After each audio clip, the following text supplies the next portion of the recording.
Hello बच्चों, welcome to channel study with Mamta Yadav. आज हम पढ़ेंगे कक्षा चौथी का हमारा भारत का पाठ 1, भारत एक परिचय।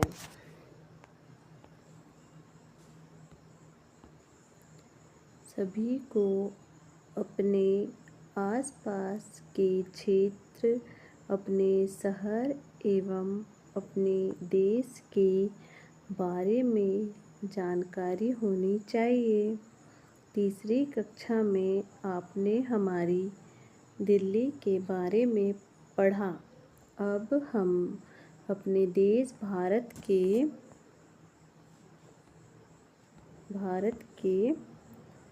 बारे में जानेंगे। भारत एक बहुत बड़ा देश है।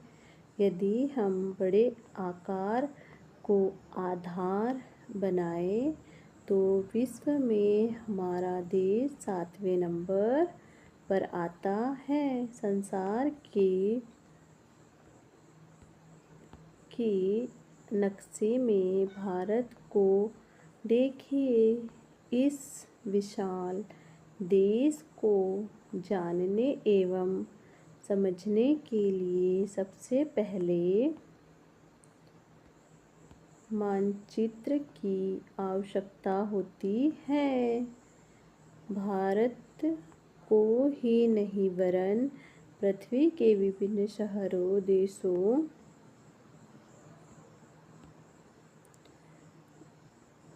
देशों, सागरों, नदियों आदि के बारे में जानने के लिए मानचित्र बनाएं।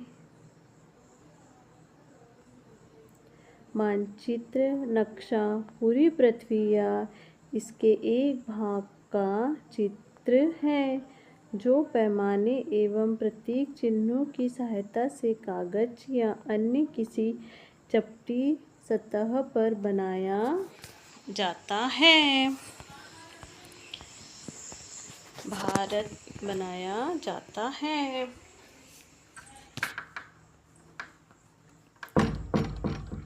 जाते हैं।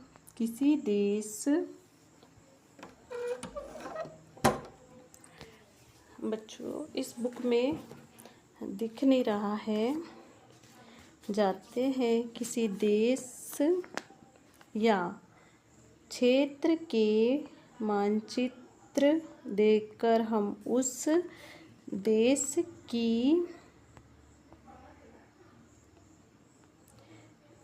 की सीमा, नदियों, शहर, पर्वत, मैदान आदि के बारे में जान सकते हैं।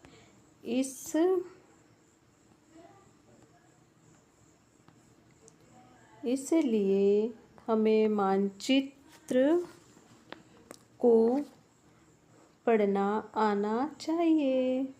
मानचित्र पर कुछ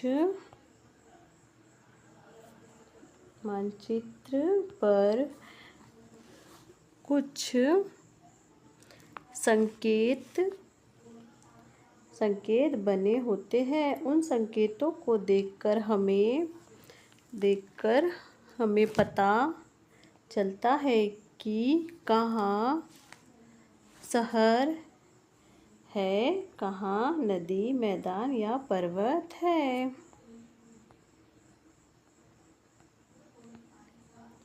किसी नए स्थान के बारे में जानने के लिए हम सबसे पहले जानने का प्रयास करते हैं कि वह स्थान हमारे घर से किस दिशा की तरफ है। इसीलिए हम सबसे पहले दिशाओं को समझते हैं। मानचित्र में दिशाएं अवश्य दिखाई जाती है। अधिकतर मानचित्रों में उत्तर दिशा ही दर्शाई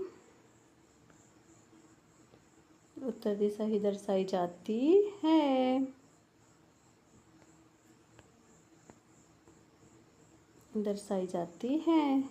आजकल रास्तों व स्थानों का पता लगाने के लिए मोबाइल पर गूगल मानचित्र उपलब्ध हैं। क्या आपने इसका उपयोग किया है?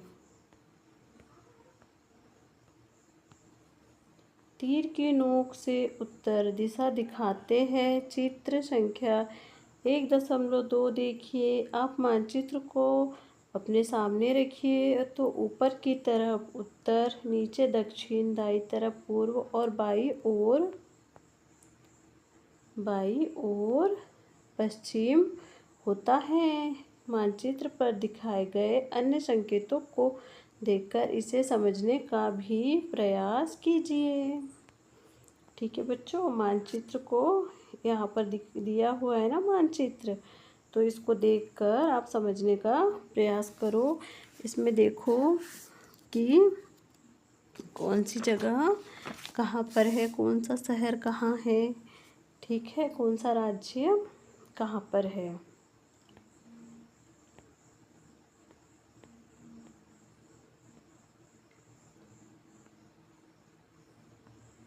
संकेतों को देखकर इसे समझने का प्रयास कीजिए। मानचित्र में रंगों का भी प्रयोग होता है। एक राज्य से दूसरे राज्य को अलग दिखाने के लिए विभिन्न रंगों का प्रयोग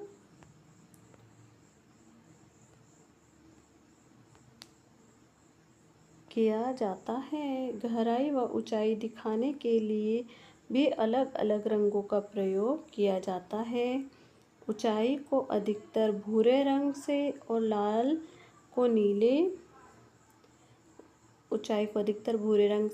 जल को नीले रंग से दर्शाते हैं। भारत के दक्षिण में हिंद महासागर है। देखिए इसे किस रंग से दर्शाया गया है। इसके दोनों तरफ कौन से सागर हैं? भारत के उत्तर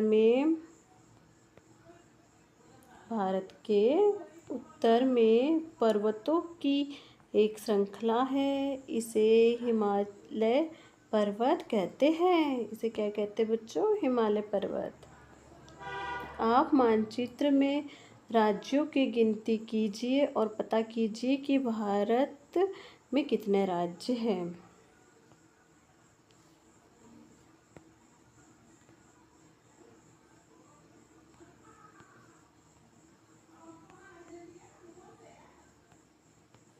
भारत के नक्शे में देखिए गंगा नदी किन 3 राज्यों से होकर बहती है और अंत में कौन कौन सी नदियाँ इसमें मिलती है। ठीक है,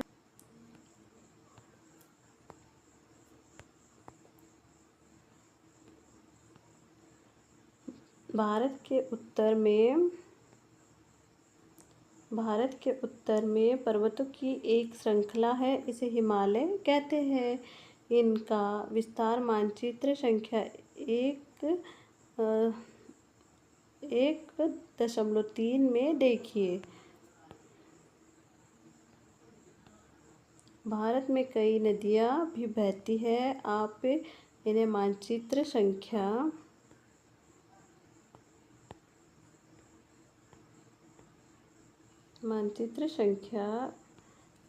1.3 में देखिए और पहचानिए। गंगा यमुना नदी के नाम आपने अवश्य सुने होंगे।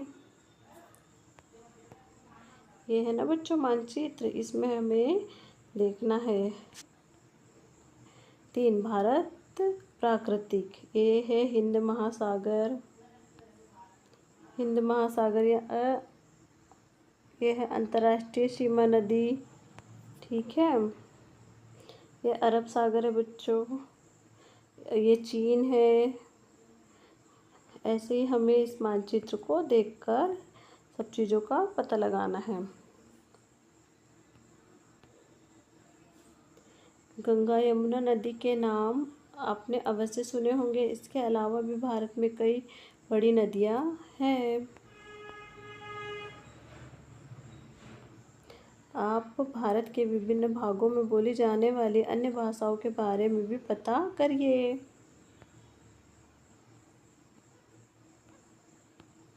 भारत में कुल 28 राज्य और 9 केंद्र शासित राज्य हैं। इनके नाम आप मानचित्र में पढ़ सकते हैं। इन राज्यों की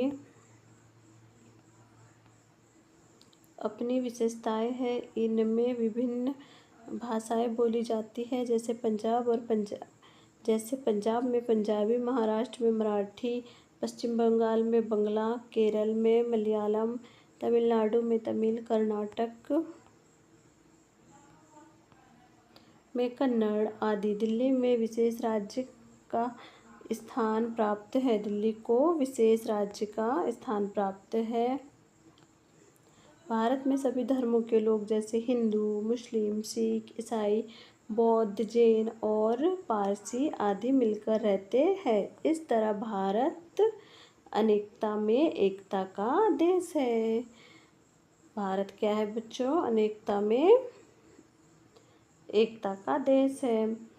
बच्चों, ये हमारा कक्षा चौथी का पहला पार्ट हमारे भारत का कंप्लीट होता है। अगर बच्चों अपने चैनल को सब्सक्राइब नहीं किया है तो चैनल को सब्सक्राइब कीजिए, लाइक कीजिए और शेयर कीजिए बच्चों, ताकि इसके बाद जो भी वीडियो मैं अपलोड करूं उसका नोटिफिकेशन आपके पास आ सके। धन्यवाद।